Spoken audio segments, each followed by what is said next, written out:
क्या कहा तुमने? सुखी हूँ। अरे सुना तुमने, हमें सुखी आदमी मिल गया। क्या तुम सुखी हो? एक ही बात कितनी बार कहूँ? हाँ मैं सुखी हूँ। लेकिन तुम्हारी कमीज कहाँ है? कमीज? क्या तुमने राजा की घोषणा नहीं सुनी? राजा को सुखी आदमी की कमीज चाहिए। पर मेरे पास तो कमीज नहीं है। क्या तुम्हारे पास कमीज भी नहीं है? फिर तुम सुखी कैसे हुए? मेरा सुख कमीज में नहीं है, मैं ही सुख हूँ। अन्नदाता, वह कह रहा था कि उसका सुख कमीज में नहीं है, वह ही सुख है, वह सुखी है, लेकिन उसके पास कमीज नहीं है। बलभद्र, उसे मेरे पास ले आओ। क्यों? क्या राजा को मेरी और मेरी बैलगाड़ी की सेवा चाहिए? पर उसके पास तो हाथी, घोड़े, रथ। बुरा, राजा को तुम्हारी बैलगाड़ी या तुम्हारी सेवा नहीं चाहिए। राजा तो तुमसे मिलना चाहते हैं। पर मैं राजा से मिलकर क्या करूंगा? शायद वे तुम्हें पुरस्कार देना चाहते हो। पर मैं राजा से पुरस्कार लेकर क्या करूंगा? शायद पुरस्कार के धन से तुम और सुख पा सको, कमीज खरीद सको। दाता, मैं कमीज के बिना भी सुखी हूँ। पर मैंने सुना है कि धन से वस्तुएं मिलती हैं। क्या धन से सुख मिलता है? और जो सुख से भरा हुआ है उसमें और सुख कहां से समाएगा? अगर राजा मुझसे मिलना चाहते हैं तो वो यहाँ आ सकते हैं, मैं उनसे मिल लूंगा। गाड़ीवान ने आने से मना कर दिया अन्नदाता। अन्नदाता को उससे मिलना हो तो हुकुम को ही जाना होगा।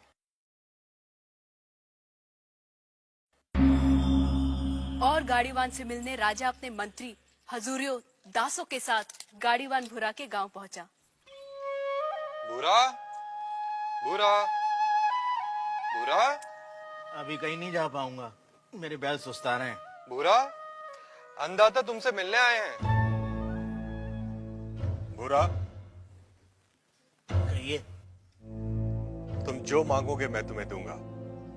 हाथी, घोड़े, दास, दासियां, जो चाहे मांग लो, पर मुझे सुखी होने का रहस्य बता दो। मुझे नींद आ रही है राजा, मुझे सोने दो। राजा हैरान था। दूसरी बार राजा फिर बड़े दल बल के साथ आया। बुरा, बुरा, हाथी, घोड़े, दास, दासियां जितनी चाहे मांग लो, पर मुझे सुखी होने का रहस्य तो बता दो। राजा, हाथी, घोड़े, दास, दासियों के बिना भी मैं सुखी हूँ। फिर कभी आना। तुम्हें क्या चाहिए बुरा? मांग कर तो देखो। मुझे सुखी होने का रहस्य तो बता दो।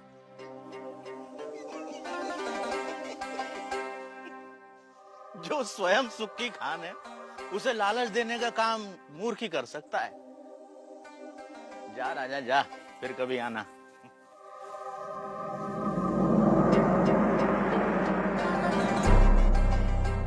और राजा चला गया।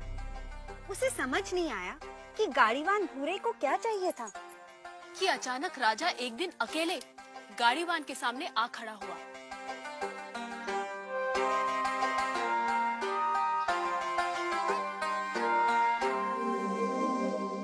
हुकुम। तू फिर आ गया? जब तक आप सुखी होने का रहस्य न बता देंगे, मैं तंग करता रहूंगा। मेरी पीठ खुजा सकेगा? हाँ मालिक। ला, खुजा। रहने दे, रहने दे। ठीक से बैठ जा, बैठ ठीक से। पहले ही अपने दिखावे का बोझ छोड़कर आता तो मेरी पीठ खुजलाने से बच जाता। पूछ, क्या जानना चाहता है? यह कैसा रहस्य है कि जिसके पास सैकड़ों कमीजें हैं वह सुखी नहीं है, और जिसके पास कोई कमीज नहीं वह सुखी है? राजे, सुख का कारण कमीज नहीं, आत्मा है। जो यह जान लेता है कि सुख का कारण भीतर है, उसे सुखी होने के लिए बाहरी वस्तुओं की जरूरत नहीं पड़ती। पर मन तो हमेशा सुख के लिए बाहरी वस्तुओं के पीछे भागता रहता है। इसीलिए राजे, जो अपने आनंद स्वरूप आत्मा को जान लेता है वह वस्तुओं के पीछे भागना बंद कर देता है। मैं समझा नहीं। राजे, आनंद आत्मा का स्वरूप है। आत्मा अनंत है, इसलिए आनंद भी अनंत है। आत्मा के स्वरूप के कारण व्यक्ति स्वयं से हर क्षण प्रेम करता है। क्या कभी सोचा है कि व्यक्ति बूढ़ा हो जाता है, बीमार हो जाता है, इंद्रियां साथ छोड़ रही होती हैं, मौत द्वार खटखटा रही होती है, फिर भी आदमी जीना चाहता है? क्यों? क्योंकि हर व्यक्ति स्वयं से हर क्षण हर समय प्रेम करता है। यदि दुख स्वयं का स्वरूप होता तो क्या मनुष्य कभी स्वयं से इतना प्रेम करता? कभी तुमने सोचा है कि कभी कभी आत्महत्या का विचार क्यों आता है? नहीं मालिक। क्या है आत्महत्या का विचार? क्यों भावना के वश में आदमी मन, बुद्धि और शरीर आदि को खत्म कर देना चाहता है? क्योंकि आत्महत्या का विचार भी आत्म प्रेम को ही व्यक्त करता है। जब व्यक्ति दुख और दुख देने वाली स्थितियों से छुटकारा नहीं देखता, तब वह अज्ञानता में आत्महत्या को ही दुखों से छुटकारा पाने का रास्ता समझता है। इतना है मनुष्य का स्वयं के प्रति प्रेम कि वह अपने अस्तित्व को भी समाप्त कर देना चाहता है। सुख भीतर है तो मनुष्य बाहर संसार के पीछे भागता क्यों है? क्योंकि वह स्वयं से प्रेम करता है। मनुष्य जिसकी भी अभिलाषा करता है, चाहे वह धन हो या वैभव, पत्नी, पति या पुत्र हो, वे सिर्फ उपकरण हैं जिनकी अभिलाषा मनुष्य स्वयं के सुख के लिए करता है। मनुष्य अपनी प्रियतम वस्तु या संबंधी को भी छोड़ देता है यदि वह वस्तु या वे संबंध दुख का कारण हो जाए। इसलिए मनुष्य सबसे अधिक स्वयं से प्रेम करता है। कोई भी व्यक्ति, चाहे वह संसार को पाने या संसार को छोड़ने की राह पर ही क्यों न चल रहा हो, वह स्वयं के लिए ही है। स्वयं के लिए इतना प्रेम कि या तो सारा संसार या संसार नहीं। स्वयं के प्रति इतना प्रेम ही आत्मा के सुख स्वरूप का प्रमाण है। यदि ऐसा नहीं होता तो मनुष्य दुखों से प्रेम करता। क्योंकि अज्ञानतावश हम अपने आनंद स्वरूप को नहीं जानते, इसलिए इस आशा में संसार और वस्तुओं के पीछे भागते रहते हैं कि वह हमें छोटे छोटे सुख देगी। यह ठीक वैसा ही है कि जो सुखों का स्वामी है, राजा है, वह खुद को भिखारी समझ दूसरों से इसकी उम्मीद करता है। यही है अज्ञान की शक्ति। इसलिए राजे, संबंधों का और वस्तुओं का सुख स्थायी नहीं होता, परंतु आत्मा का आनंद असीम होता है। वो कैसे स्थायी है? राजीव, जब भी हम किसी प्रिय व्यक्ति या प्रिय वस्तु को देखते हैं तो उससे आनंद होता है। इस आनंद को शास्त्र प्रिय कहते हैं। और जब हम उस वस्तु को पा लेते हैं या उस व्यक्ति से मिल लेते हैं, तब वह आनंद कई गुना बढ़ जाता है। उसे मोद कहते हैं। और जब हम उस वस्तु का उपभोग करते हैं, तब उससे प्राप्त होने वाले आनंद को प्रमोद कहते हैं। परंतु जैसे ही हम उस व्यक्ति या उस वस्तु से अलग हो जाते हैं, वह आनंद भी समाप्त हो जाता है। इसलिए राजे, वस्तुओं का आनंद, व्यक्तियों का आनंद स्थायी नहीं होता, परंतु आत्मा का आनंद स्थायी और अनंत होता है।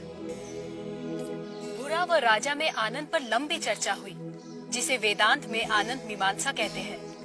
सात्विक आनंद, राजसिक आनंद, तामसिक आनंद से लेकर अलग अलग प्राणियों और अवस्थाओं में आनंद की अनुभूति और उसके कारणों की बुरा ने मीमांसा की। पर अंत में राजा ने वह प्रश्न किया जो इस समय हम सबके मन में है। आर्य, यदि मैं ही आत्मा हूं और आत्मा का आनंद स्थान, समय, जन्म, शरीर, मन, बुद्धि और बाहर की किसी भी वस्तु से स्वतंत्र होता है, तो मैं अनंत, असीमित और पूर्ण आनंद का अनुभव क्यों नहीं कर पाता?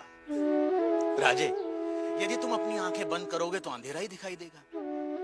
जब तक तुम शरीर, मन, बुद्धि, संसार, वस्तुएं, रस, भाव और विचारों की ओर ही देखोगे, तब तक तुम उस अनंत, असीमित और पूर्ण का अनुभव नहीं कर सकोगे। इसमें गलती आत्मा की नहीं, हमारे दृष्टिकोण की है। इसलिए राजा, यदि सुख चाहते हो तो बाहर नहीं, भीतर देखो। तो सूत्रधार, क्या इसका ये अर्थ हुआ कि सुख की कामना ही आत्मा के आनंद स्वरूप का कारण है? तुमने ठीक समझा नटी। इसीलिए पूरा जीवन हम सुख की तलाश में रहते हैं। आप जो होते हैं, पूरा जीवन उसी की ही खोज करते हैं। हम आनंद है, इसीलिए हम अनंत सुख की अभिलाषा रखते हैं। इस सत्य को ना जानना ही दुख का कारण है।